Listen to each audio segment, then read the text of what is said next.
Hi all. In this video, we are going to see what is scattering cross-section and how it is related to scattering amplitude. You can see the diagram in which the incident particles are coming and they are colliding with a stationary nucleus. So the interaction potential is assumed to be a spherical potential. And after the collision, the scattered particles are going into a solid angle. And these particles, scattered particles, are detected at a far distance or away from the scattering center. The differential cross section d sigma is defined as the ratio of number of particles scattered per unit time into a solid angle d omega at some fixed zenith angle and azimuthal angle to the number of incident particles per unit area per unit time, and which is called incident flux. Here the wave function is the sum of incident plane wave function and the scattered wave function. The scattered wave function is designated as psi scattered and the incident plane wave function is designated as phi of r. Now the probability current density for the incident state is given here, which you can calculate, which is nothing but h cut by m kz. The probability current density for the scattered state is given here. Here you can use the gradient operator in spherical polar coordinates. The scattered particle flux will be in the radial direction since we are fixing the azimuthal angle and the zenith angle. So when you calculate with this spherical polar coordinate system, you will get the probability current density for the scattered state equal to h cut k by mr square f theta phi whole square plus some higher order terms like 1 by r cube, etc. But we are calculating the scattered flux at a large r, so we can neglect the fast decaying higher order terms. Now come back to the previous picture.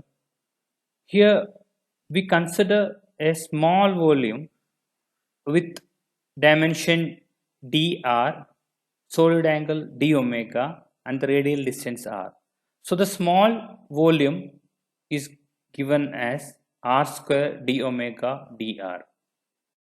Now the number of particles in the small volume with size dr and solid angle d omega and radial distance r is equal to j scatter into r square d omega dr.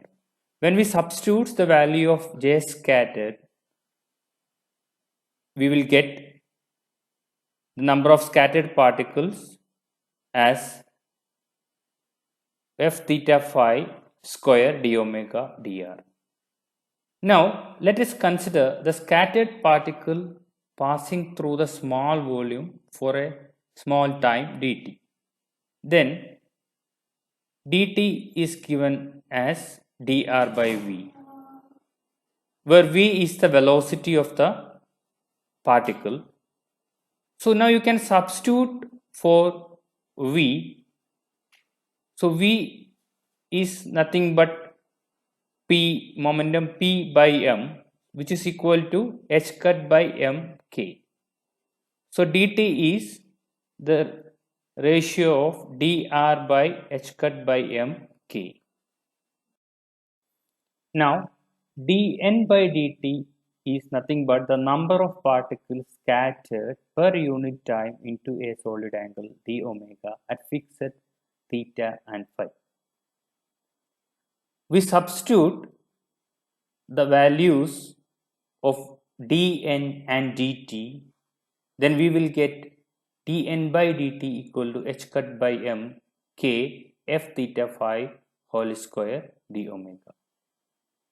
So when you substitute the value in the numerator of the very first equation for differential cross section and denominator as h cut k by m, which is the probability current density of the incident flux, you will get differential cross section d sigma as f theta phi whole square d omega.